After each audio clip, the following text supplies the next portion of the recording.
Hey guys! Welcome to Couple. Please like and subscribe if you like this video. Over the weekend, another viral video made the news. On Thursday in Philadelphia, two black men were removed from a Starbucks by police at the behest of the store's manager, who said they had tried to use the bathroom without buying something. A patron filmed the incident and posted it on Twitter, where it soon went viral. A second video was uploaded to YouTube. Since then, the story has made national news, with the CEO of Starbucks apologizing and announcing that all Starbucks employees will soon undergo training to recognize unconscious bias. The Philadelphia Starbucks story is an example of an individual injustice that illustrates a broader one, in this case, systemic racism.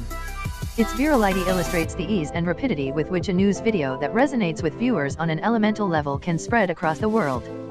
For all their flaws, social media platforms like YouTube and Twitter perform a great service by helping regular people capture and surface stories that the traditional news media might ordinarily miss, or see but deem unworthy of coverage. This story, it is safe to say, would not have been a story without Twitter and YouTube.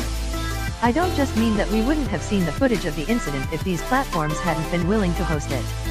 I mean that in an earlier era, when the press was more consolidated, the Starbucks incident would almost surely not have made the news.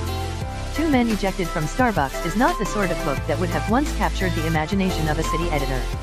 But citizen journalists, for better or worse, are not constrained by the blinders of a traditional newsroom. A decade ago, about when the phrase citizen journalist entered the lexicon, many professional journalists were terrified that an army of enthusiastic amateurs would soon put them out of work by doing their jobs for free. They spent a lot of time disparaging the presumed flaws in this plan. Citizen journalists might be able to run out and cover a fire, for instance, but they'd never be able to investigate corruption at City Hall, and they may not have the same familiarity with flawed building codes that a seasoned beat reporter might have. That's the sort of thing you heard a lot of at journalism conferences back then.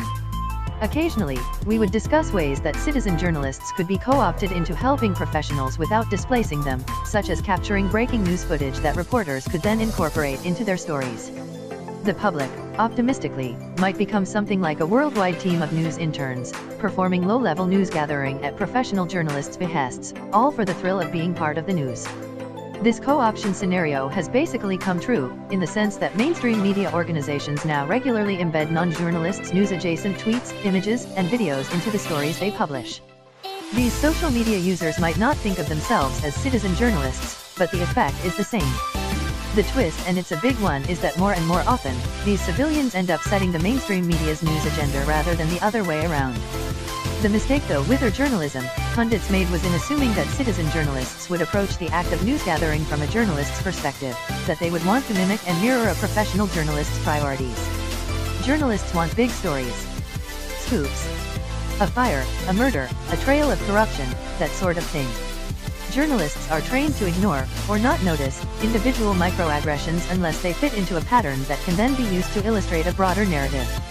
It's not that journalists don't care about fighting injustice.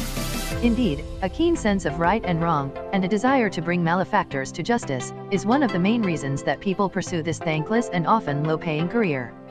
But we tend to look for systemic greed and corruption, public officials taking bribes, corporations flouting the law, and so on.